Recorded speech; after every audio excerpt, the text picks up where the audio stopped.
Welcome. Before we talk about credit scores, reports, or money, I want you to hear this clearly. Nothing here is about blame. Nothing here is about shame. Nothing here says anything about your worth. A credit report is not a verdict. It is a record, and records can be understood, corrected, and improved. This course exists to give you clarity, control, and confidence. You will learn how the system works, how to read your own report properly, how to spot problems, and how to make informed decisions, including when to bring in specialist help. Take your time. There is no rush. Part 1. What a credit score actually is. Let's start at the very beginning. A credit score is just a number used by lenders to answer one question. How risky would it be to lend money to this person based on past behavior? That's all it is. It is not a measure of intelligence, a measure of responsibility, a measure of character, a judgment about effort or intention. It doesn't know why something happened. It only reflects what was reported. Once you understand that, the fear around credit scores usually drops. Part 2. Credit score versus credit report. Critical difference. Most confusion starts here, so let's slow this right down. Your credit report is the detailed record. Your credit score is a summary number created from that record. Think of it like this. The credit report is the full medical chart. The credit score is a single health indicator derived from it. You cannot fix the score directly. You improve what's happening in the report, and the score changes automatically over time. This course focuses on the report because that's where control lives. Part 3. How credit scores are built in plain language. Almost all credit scoring systems use the same 5 signals. I'll explain each one simply. 1. Payment history, keeping promises. This asks, do you pay what you owe on time? On-time payments build trust. Late or missed payments break trust, especially if they're recent. From the system's point of view, paying late earns a broken promise. Paying on time, reliability. This is the most important part of your score.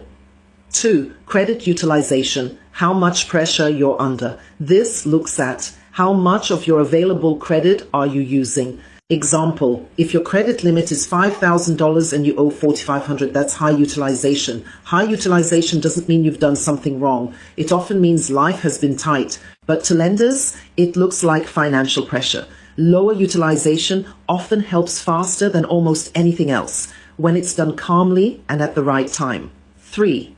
Credit age, stability over time. This asks, how long have you been using credit? Longer, steady history shows consistency. This is why closing old accounts can sometimes hurt, even when you're trying to clean things up. Boring and stable is good here. 4. Credit mix, experience. This looks at, have you managed different types of credit responsibly? This matters less than people think. Never take on debt just to improve your mix. 5. New credit AMP searches, urgency signals. This looks at, how often are you applying for credit? Many applications close together can look like panic. We aim for calm, spaced decisions. Part 4. Why doing too much at once can slow you down. This surprises people. Credit systems reward consistency, predictability, and stability. When lots of things change at once, opening accounts, closing accounts, disputing multiple items, applying for credit, the system can't tell what's improving and what's temporary. So, instead of rushing, we make 1 or 2 changes, wait for them to be reported, then adjust. Calm progress beats frantic effort every time. Part 5. Reporting timing, why results are not instant. Here's something most people are never told. Credit scores do not update the moment you make a payment. Most lenders report once a month around your statement date. That means you can do the right thing today and not see it reflected until the next reporting cycle.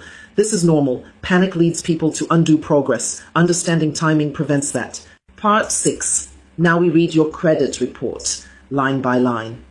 This is where empowerment really begins. Your credit report usually has 4 main sections: personal details, credit accounts, Defaults, collections, public records, searches, inquiries. For every single line, you will ask the same three questions. Is this mine? Is it accurate? Is it current? If the answer to any is no, that's important information. Section 1, personal details. You'll see name as date of birth, current and previous addresses. Financial associations, people you're linked to. Check carefully. Errors here can cause accounts not yours to appear disputes, to fail mixed files, red flags, wrong DOB addresses you never lived at. People you don't recognize as financial associates. If you see these, document them and correct them first. Section 2, credit accounts, the core section. Each account entry usually includes lender name, account type, open date, credit limit or loan amount, current balance status, payment history, month-by-month grid. Read one account at a time. Do not jump ahead. How to read an account properly. Lender and account type. Do you recognize it? If not, stop and flag it. Open date. Does it roughly match when you opened it? Credit limit, unsets amount. Is it correct? Unexpected reductions can increase utilization. Balance. Does it reflect what you actually owe? Status. Is it marked current, late, defaulted, settled? Does that match reality? Payment history grid. This shows each month's behavior. Look for one-off, late months, repeated patterns, months marked late when you paid on time, missing or inconsistent entries. This grid tells the story of what happened. Section 3, defaults, collections, public records. This section needs care and calm attention. You may see defaults, collections, court judgments, insolvency markers. Key things to check. Is it yours? Is the balance correct? Is the default date correct? Is the same debt listed twice in different ways? Wrong default dates can unfairly extend damage. Unknown items here should be treated urgently. Section 4, searches, inquiries.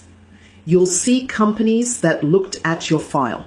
Some searches matter, some don't. Look for hard searches. You didn't authorize clusters of hard searches close together. A single search is normal. Patterns are what matter. Part 7, how to spot errors, your checklist. Flag anything that is not yours, duplicated, wrongly dated, wrongly balanced, wrongly marked late or defaulted, linked to the wrong person, or address errors are about accuracy, not argument. Part 8, what to do when you find a problem. Write down exactly what is wrong. Gather evidence, statements, receipts, letters. Correct through the proper channels, track dates and responses. Be patient. Corrections take time. Ethical correction is about truth, not shortcuts. Part 9, critical decisions. When to escalate. Some situations require specialist help. This protects you. Escalate to a solicitor, lawyer. If you receive court papers, there is a judgment against you.